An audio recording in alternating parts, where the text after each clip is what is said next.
May sunod ba akong katanungan para po ito kay Bro Jando? Bro Jando, Ah, alam niyo po ba anong yung debate mo, yung mga pangaral mo, na i-download ko yan, dinala ko sa Masbate. At dahil Seventh-day Adventist ang mga anak ko, kasama yung mga mahal ko po sa buhay na nandun, talagang sinabi ko na dati debater ka, Seventh-day Adventist ka, pero tinanggap mo yung katotohanan, narito ka na sa Katoliko. Bro Jando, ito yung tanong nila sa iyo. Baka daw hindi ka totoong Seventh-day Adventist, nag-i-spy ka lang daw para makuha kung paano tirahin ang mga Seventh-day Adventist. Ano po ang komentaryo ninyo at masasabi dito? Dahil hindi ko po alam kung paano sila sasagutin. Nanindigan po ako, pero mas maganda po na sa inyo po manggagaling yung kasagutan. Maraming salamat po. hindi ko makalimutan sinabi ng tatay ko, pag ginawa mo sa akin yan, babariling kita. Alam mo, te? Hindi ko matatawag na spy yung gagawin ng lahat, ma-convert lang sila. Doon sa bahay, kina-convert ko yung nanay ko, yung tatay ko, mga kapatid ko. Kina-convert ko sila. Dahil hindi sila makalaban sa akin, hindi ko alam na sila ay tumawag ng tulong kay Brad Tata Rosal at kay Wendell Talibong. Yun ang reason kaya kami nagkakilala ni Brother Wendell. Kasi kina-convert ko sila. At dahil sinabi ko, si Papa, saka ko na yan ika-convert pag nanghina na. Dahil matapang na tao yung tatay ko. Bro No? Jando, para malinaw, i-convert mo sila sa SDA. Yan. Para malinaw. Yes. I-convert ko sila sa SDA. No? Tapos yung tatay ko, yung papa ko, ayaw niya na i-convert ko siya. Hindi siya makasagot eh. Dahil ako'y tinuruan ng 3 layman, kaya hindi siya makasagot. Ang sabi lang niya sa mama ko, kapag ginawa ko daw na i-convert siya, babarilin niya raw ako. Yun ang ano niya, hanggat makakapagkalabit pa ako ng gatilyo ng baril, babarilin ko si Jando kapag pinangaralan niya ako na maging SDA. Sa pagkakaalam ko, Ate Marites, hindi yan kayang gawin ng nangingispiya lang. Opo. Pangalawa, mga kaibigan ko, marami na akong napabautismuhan, kabilang na doon si Jongjong, yung tagagawa ng ice cream ng Iglesia ni Cristo. Kasama na doon si Dudong Taas na real name is Rogelio Padrigao. Kasama na doon si Jeffrey Iting, yung pinsan ko doon sa Carmen Annex. Napakarami kong kaibigan na pinangaralan at naging SDA. Sa kasamaang palad, nung ako'y lumabas, nagsilabasan din sila. Next, kapag mayroong lamay doon sa amin sa annex, ang ginagawa ko, kinukwento ko yung turo ng SDA about sa 7 kahampak, yung 7 dilubyo na nasa Revelation 16. Yun ang ginagawa kasing panakot ng mga SDA para yung Katoliko, huwag nang patagalin ng desisyon mag-SDA na. Ginagamit ko yon. At ako naniniwala, hindi yun gagawin ng taong nag-iispiya. At ito, ngayong gabing ito, nakipag-negotiate ako sa isang nagpapakilala sa Facebook na si Robert Goyo. Si Robert Goyo, nagpapakilala siya na dati siyang Catholic Faith Defender. Ha? Dati siyang Catholic Faith Defender na ngayon naging SDA. Inimbitahan ko siya para ngayong gabi sana sa Doctrinal Talakayan. Inimbitahan ko siya. Bro, ikaw ba yung yung kumakalat na from CFD naging SDA? Sabi niya, yes, ako ito. At alam kong ikaw rin yung SDA na nagkatoliko. Sabi ko sa kanya, mamayang gabi bro, invite kita sa sa programa namin. Tatanungin kita kung ba't ka naging SDA from being a Catholic Faith Defender, paano ka naging SDA? Tanungin lang kita. Kaya ihanda mo yung mga sagot mo sa akin. Pero ang sabi niya, May offer muna ako sa iyo bago kita sagutin. Ano yun? Kailangan mo munang basahin sa Biblia na ang Sunday naging Sabat. No? Sabi ko, babasahin ko yan mamaya. Basta tawagan kita ha. At ayaw niya patawag. Sabi niya, kagating mo na yung offer. Meron ka bang mababasa na tinawag na Sunday ang Sabat? Kunin ko muna saglit. Salamat po. Ito yung ano ko. Ito yung ginamit kong Biblia sa debate namin ni Ralph Rod Chavez. Bigay ito sa akin ni Paul Alima kung saan sinagot ko yung ganyang katanungan. Bakit? Ito ay ang Bagong Testamento, gihubad gikan sa Grego sa ligdo nga Cebuano.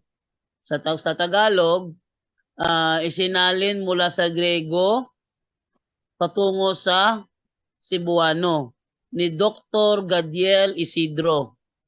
Sa Mateo 28:1 dito, ganito nakalagay kasi sa kanila kasi lagi nilang challenge yan. Magbibigay ako ng 500,000. Ilang libo ang invitation. Pag may nabasa kayong tinatawag na Sabat, ang linggo, Yes. nang kinagat ko yung hamon, ayaw na nila magbigay ng pera na wala yung naghamon sa akin nun eh. SDA pa ako nun. Gutom kasi ako kaya ako kinagat yung hamon. Ang nakalagay dito sa Mateo 28:1 ganito. Ito'y Bisaya, tatagalogin ko pagkatapos. Okay.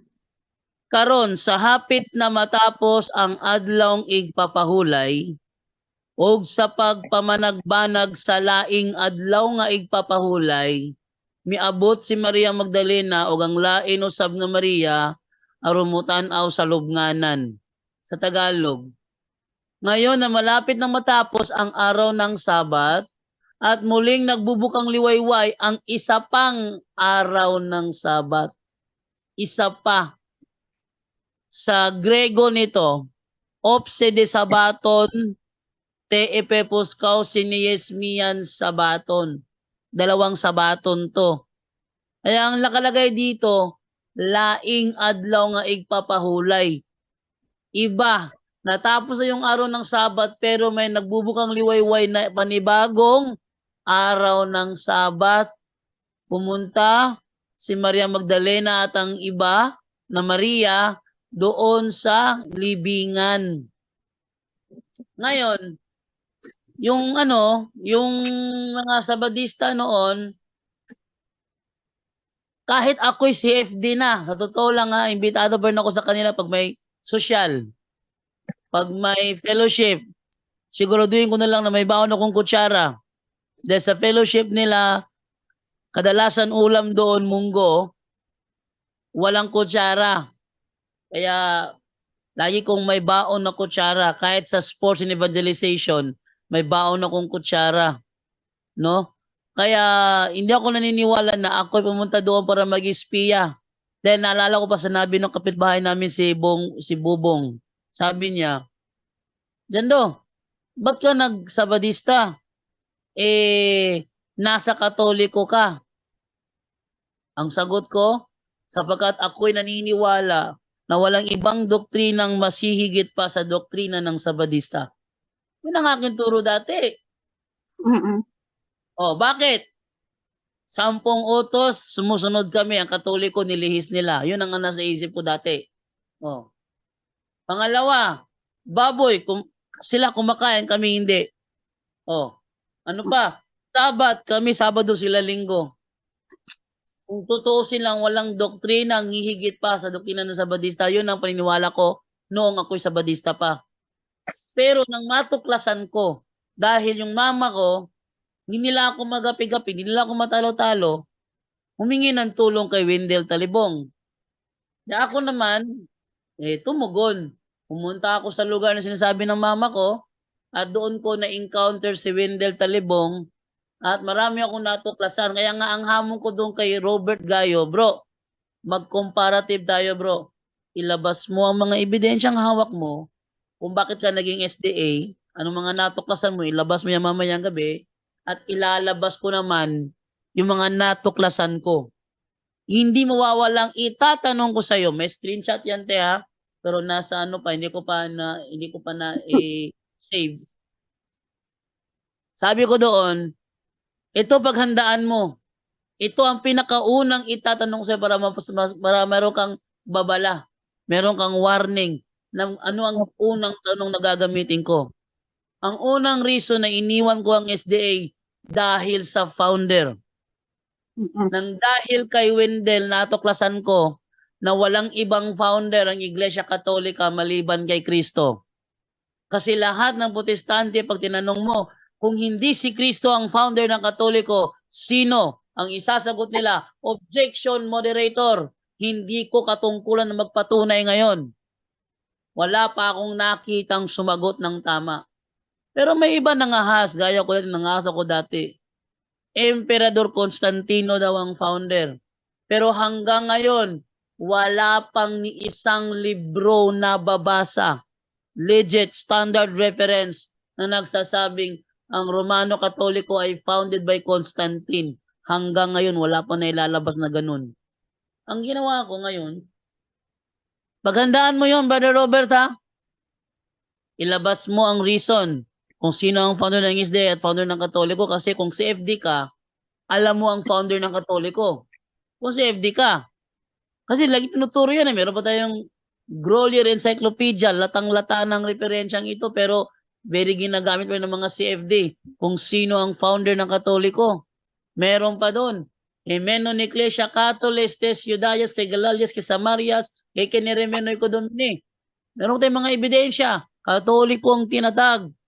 Ngayon, paghandaan mo ito, tatanungin kita, sino ba ang founder ng SDA at lumipat ka sa kanila? Anong sabi ni Robert Goyo sa akin? Sabi niya, tanggapin mo na yung offer ko na babasahin mo. Sabi ko naman, huwag mong kalilimutan na ang Katoliko hindi Bible alone. Kaya hindi mo ko pwedeng gapusin sa talata ng Biblia. Hindi ako susugal. Kung gusto mo ilabas ko yan, maya na sa live. Huwag dito, sa live ko nilalabas. Tawagan kita mamaya. Anong ginawa ni Robert Goyo? Binlock ako. Dahil ayaw niyang tawagan ko siya para magkumparahan kami ngayon kung ano ang reason niya ba't siya pumunta sa SDA. Habang ako naman iniwan ko ang SDA. Unang reason ko talaga, founder. Ay kahit na anong gawin ko, ang SDA will always be founded by Ellen G. White, by James White, by Hiram Edson, Joshua Himes, Joseph Bates, J.N. Andrews. Hindi mawawala, sila talaga ang founder niyan. Wala nang iba. Wala nang ibang founder. At nasaan ang SDA? Noong taong 1830. Oh. Atas ako konti kasi 1844 sila umalis kay William Miller eh. In 1860 nagsimula ang SDA, nabigyan ng pangalan 1863. Oh, so ayan. Nasaan ang SDA noong 1830? Nasaan ang SDA noong ginagawa pa ang Biblia bilang libro? Naitanong ko niyan, bro. Ang sabi, nasabi ko yan, bro. Tapos ang sabi nga sa akin, wala daw sila yung mga panahon na binanggit mo kasi daw nilutos ay inuusig sila ng mga Katoliko Romano. Sabi ko, asan yung pruweba? Kung inuusig sila, ibig sabihin nandyan sila. Opo, kaya daw wala silang nagtatago para yun yung sagot nila po sa akin. Anong nagtatago? Anong nagtatago? 1844 iniwan ni Ellen Goldwhite si William Miller. Sino magtatago? March 13 yata yon, March 13 o March 3. 1844 iniwan nila si William Miller dahil doon sa the great disappointment kung saan sinabi ni William Miller na darating si Kristo, hindi naman natupad. Umalis sila Joseph Bates sa grupo, sina Ellen G. White, at guess what? Mas nauna pa sa kanila ang Seventh-day Baptist. Dahil sa Seventh-day Baptist, pinangaralan sila at nalaman nila ang tungkol sa Sabbath. Ang Seventh-day Baptist na ang nagturo sa kanila. Tungkol doon, pero nung panahon yung kumakain pa sila ng baboy. Oh, may ebidensya ako kumakain sila ng baboy nung panahon yun. Labas ko muna yung ebidensya ko ha. Na nung panahon yun ay sila ay kumakain ng baboy. Oh, Is ano ba yung Marites, tanong ko lang po, kasama mo ba yung mga bata dyan na SDA na anak mo sa bahay? Ayos po. Nakatikais na nga yung isa ni Bro Jando eh. Pero hindi yun natapos. Di ba bro? Yung bunso ko. yun natapos sobrang busy. Tapos, ayun nga. Tatlo yun sila bro na mga binata. Na Hindi maano mo ba na talaga. pwedeng maisama dyan habang nagtatanong ka at magtanong sila? Nandyan naman bro. Nasa kabilang kwarto. Mahiyain to eh. Ah, Pero ay, nakikinig naman sa mga debate nga po. Nakikinig kami. Pero hindi lang sila hindi sila nag-a-appear sa camera. Okay, nahanap ko pa yung kung nailigpit ko pa yon. Ito. Ayan. Sa Adventist Review, April 22, 1999. Ang sabi ganito, ayan Another example of what seems today as a surprisingly slow discovery of a biblical lifestyle is that more than 14 years after the disappointment, ito yung sinasabi ko, the great disappointment. James and Ellen White were still apparently using pork. Kumakain sila. It was not until issues of church organization had been settled in May 1863 that Ellen White received the first comprehensive vision on health reform which called Adventists to complete abstinence. Yun sa doon sa yun ang Adventist Review April 22, 1999 sa page 9. Ako talaga may akong dokumento. Nga sasabihin nila ngayon na sila diyan, inuusig sila nung panahong yan, wala sila. Paano sila uusigin kung wala sila nung panahong yan? Yun ang reason. Yun ang kanilang reason nila kaya ako ay hindi ako naniniwala na ako ay napunta doon para mag-espiya. Ako ay nandoon sapagkat ako ay napaniwala na totoo sila. Totoo sila. Tungkol naman sa Sabat, natuklasan ko na hindi pala nga Kristiyano ang inutusan. Hindi nga talaga Kristiyano. Kundi yung mga Israelita at kami na may nangungopya. Sabi ng kasamahan kong Sabadista, alin ba yung tama? Yung tayo'y nangungopya o yung hindi tayo nangungopya? Kahit sa amutin na, walang tama dun eh.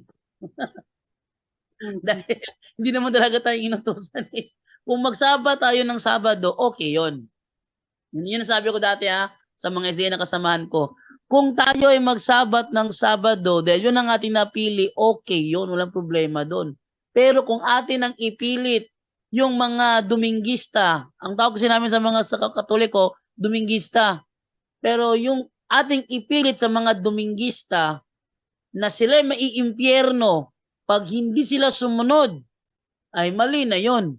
Bakit? Mas sila may impyerno, wala naman sa nilalabag na utos. Hindi naman utos sa Kristiyano yung mangilin ng 7th day Sabbath. Kaya nga pumili ng ibang araw ng Sabbath ang Kristiyano dahil hindi yun tayo kasama doon. Sa 5:15 ng Deuteronomio, ang inutusan yaon lamang inilabas sa Ehipto. Di mga Israelita at yung mga banyagang naninirahan sa kanilang lugar. Tayo nasa Pilipinas, di tayo banyaga doon. Yun. Di ako umalis.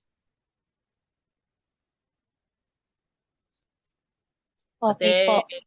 Marites? Bro Jando, wala pa naman nagtanong. Tama ho, tatanong ko lang kung natumbok ko ba yung pinakatamang sagot ko doon sa sabihin ko ng family ko, kasama doon yung ex ko. Sinabi ko sa kanya na alam niyo ba kung bakit ako nanatili kahit kayo lahat Seventh-day Adventist? Kasi sabi ko may tatlo akong pinanghahawakan na panindigan ko talaga. tulad ng sinabi mo bro, alam ko na si Jesus ang nagtayo talaga ng simbahan natin Katoliko. Tapos pangalawa, sabi ko, sino ba ang nag-compile ng Bible? Puro mga santos namin. Tapos sabi ko, di ba sabi mo, sabadista yung mga apostol ni Pedro, ay apostol ni Jesus? Bakit wala sa inyo ang libingan ng mga apostol? Bakit nasa Katoliko? Kaya sabi ko, Yan. dito na lang ako. Tama po ba? Natumbok ko po ba? Kasi parang dito ko rin po yan natutunan sa punto por punto po eh. Yes, talaga natumbok mo. Akalain mo example na lang natin yung mga ano ngayon, mga modern preachers ngayon. Felix Manalo, nung siya ay namatay, papayag ba ang INC na iba maglilibing doon? Hindi papayag. Siyempre, sila ang maglilibing sa kinikilala nilang sugo sa pinakamaayos na paraan ng paglibing. Maging kay Iranyo Manalo, ganun din. Maging kay Elis Soriano, ganun din. Sa mga apostol, sino maglilibing doon? Hayaan lang nakatiwangwang sa tabi ng daan. No. Siyempre, may magliligpit doon. May nagligpit nga kay Kristo eh. Tingnan mo si Kristo nung siya Paco. Si Simon na taga-Arimatea ba yun? Nagpadala ng liham kay Poncio Pilato na kukunin niya ang bangkay ni Kristo para hindi maitapon doon sa gihina. Ngayon binagbigyan siya, nakuha, siya ang naglibing. Bakit? Yun ay nagmamahal na membro. Sa mga apostol, ganun din. Nung namatay ang mga apostol, sinong sabadista naglibing? Wala. Kaya nga po. Kaya alam niyo po, sa bumubuo ng punto por punto, maraming salamat po. Dito rin po ako natuto kung paano po sumagot. At talagang yung about po sa mga turo about sa Seventh-day Adventist, kung paano sagutin, dito rin po ako kumukuha ng tama ko pong isasagot. At yung nga po, patuloy lang din po ako dito at maraming pong salamat sa inyong lahat. Thank you sa Yun iyo, lang po. Ate. Thank you sa iyo, Ate Marites Delphine. At yun po ang aking kasagutan sa iyong napakagandang katanungan. Yung kapatid ko, si James David Alabado, nandiyan sa comment section, alam niya na ako na rin Sabadista at isa siya sa mga kinonvert ko. Good evening sa lahat ng mga kapunto, sa mga sulpot. Please, tama na ang pagsisinungaling. Yung kapatid ko mismo, witness yan. Isa yan sa mga pinagsikapan ko na i-convert. Pero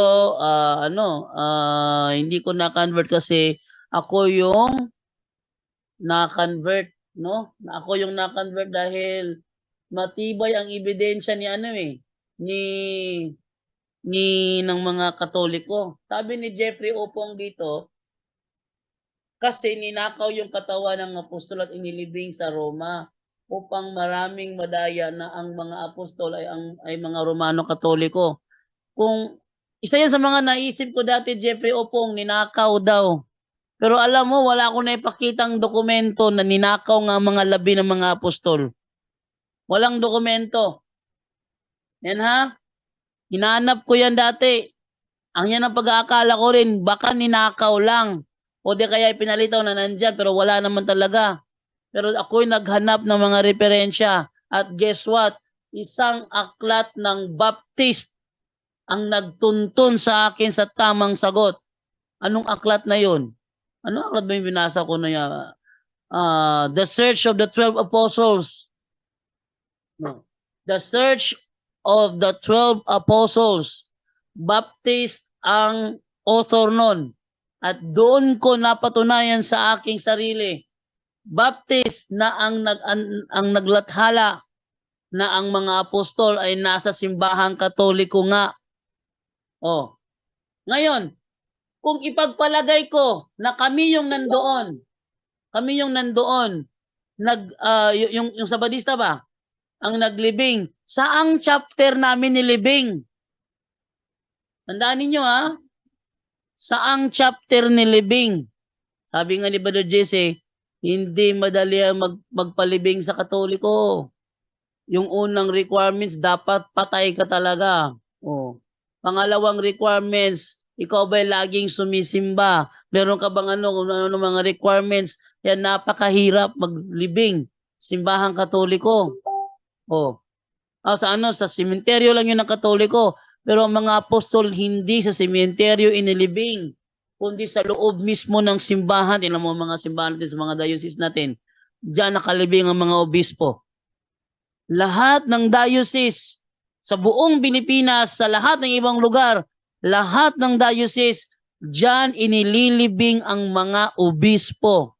Meron ba kayong katedral sa lugar nyo? Tingnan nyo sa katedral sa lugar nyo. Sino ang mga obispong nakalibing doon? Oh, may mga obispong nakalibing diyan. At guess what? Wala pang ni isang sulpot ang nakalibing sa loob ng simbahang Katoliko. Walang nakalibing doon na sulpot. At saka, sino ba ang father of Protestantism? Martin Luther. Siya ang father of Protestantism, si Martin Luther.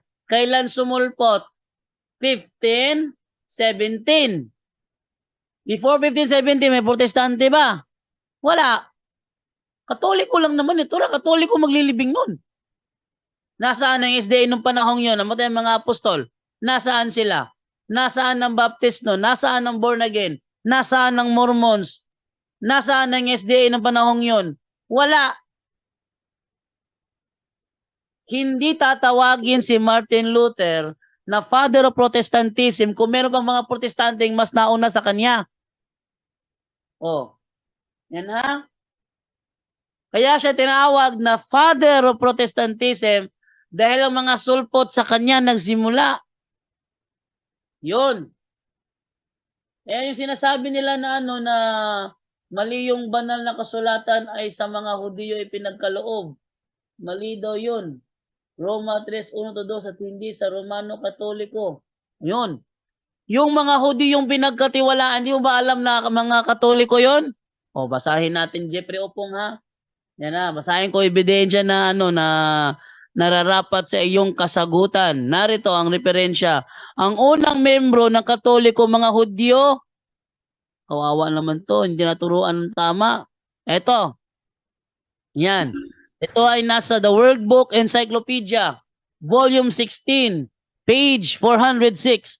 The early church, the first 300 years. Catholics. Oh, but Catholics? But hindi SDA. Catholics trace the beginnings of their church to Palestine.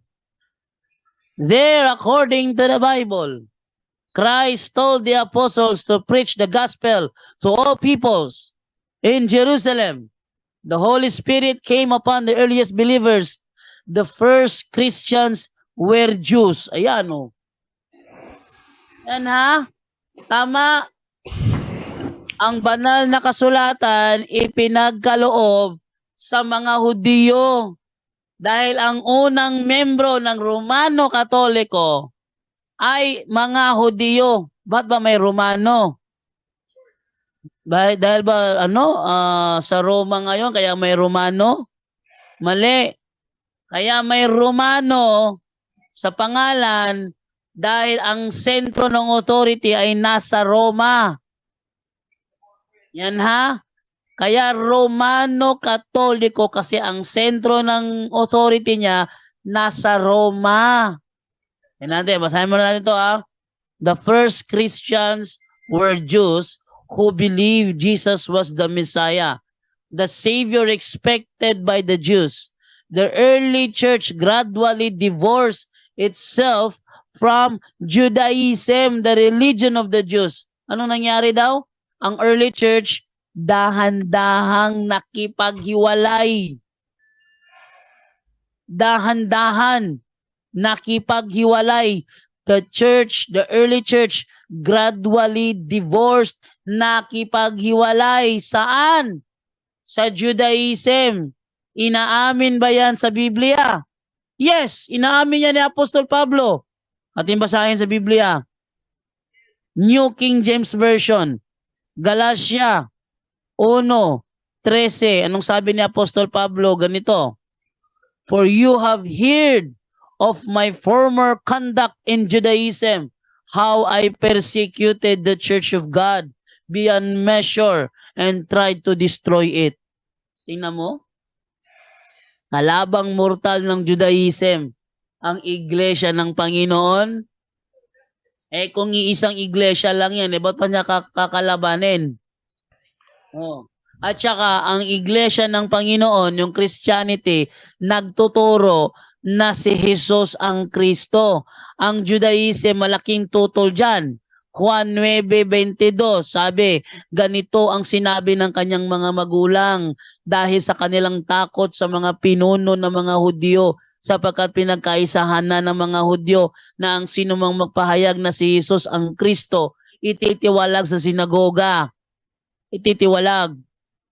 Kaya nga si Apostol Pablo nakikipagdebate sa loob ng sinagoga. Tingnan natin 18:4 ng Gawa. Ano sabi rito? Tuwing araw ng Sabat, si Pablo ay nakikipagpaliwanagan sa mga sinagoga at sinisikap niyang mahikayat sa pananampalataya ang lahat, maging Hudyo o Grego. Ano? Sinisikap niyang mahikayat sa pananampalataya? Nasa sinagoga na nga. Samang pananampalataya. Di sa iglesia ng Panginoon niyo dadalhin doon, hindi sa sinagoga ng mga Hudyo. Bakit? Nagkikipagdebate pa siya doon sapagkat nadaig niya ang mga Hudyo sa kanilang pagtatalo. Pagtatalo. Let's read it in English.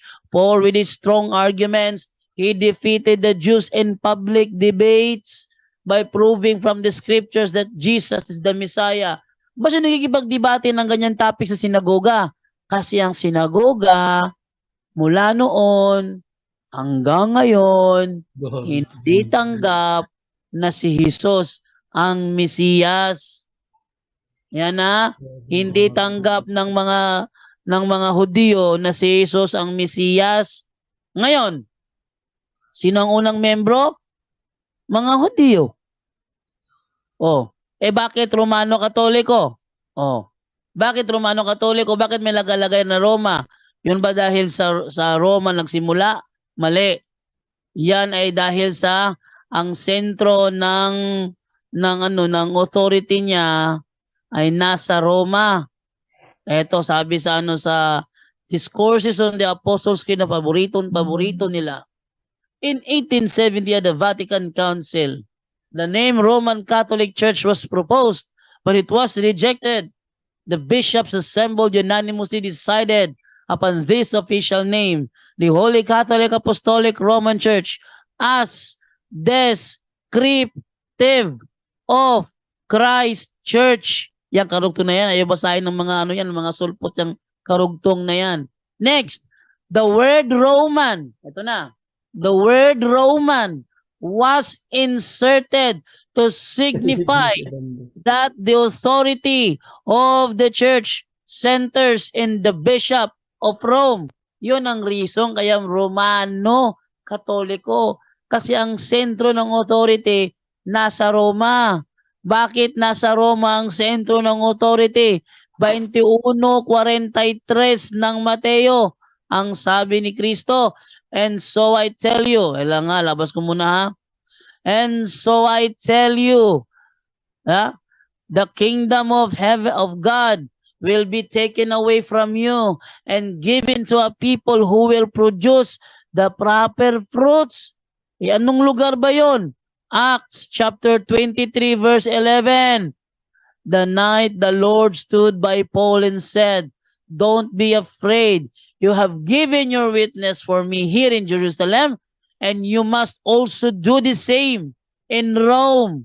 Pagdating sa Roma, anong sabi ni Apostol Pablo? And so I write to all of you in Rome, whom God loves and has called to be His own people. May God our Father and the Lord Jesus Christ give you grace and peace. First, I thank my God. Naalala ko to dati, tinanong ko sa sa SDA ito. Tinanong ko siya dati. Sabi rito, ako'y nagpapasalamat. Tagalogin natin to ha. Unang-una sa lahat, nagpapasalamat ako sa aking Diyos sa pamamagitan ni Jesucristo dahil sa inyong lahat, sapagkat ang inyong pananampalataya ay balitang-balita sa buong daigdig. Ito yung pananampalataya ng mga taga nasa Roma. Ang inyong pananampalataya sa Roma ay balitang-balita sa buong daigdig. Tinanong ko siya, anong pananampalataya ng mga taga-Roma? Sabi nung Sabadistang nakausap ko dati, sabi niya, paganismo. Paganismo? Ang paganismo ang lumaganap sa buong daigdig? Sabi niya, oh. Nag-iinit si Clarkson. Oh. Ayun, narinig ba ni John Ray? Ayun. Sorry. Oh, paganismo daw. Paganismo daw ang pananampalataya ng mga taga-Roma. Kung paganismo pala, bakit nagpapasalamat si Apostol Pablo kay Kristo? Kung paganismo pala ang kumakalat sa buong mundo. Hindi nakasagot ng tama yung yung sulpot. Kaya ako'y naniniwala na napakatibay ng ebidensya. Actually, wala nag-convert sa akin eh. Nakita na lang ako ni Wendell doon sa cathedral. Sabi ni Wendell, hoy, ba't nandyan ka? Maglingon ko si Ate Sara at si Brother Wendell. Sabi ko na lang, nandito nga rin kayo eh.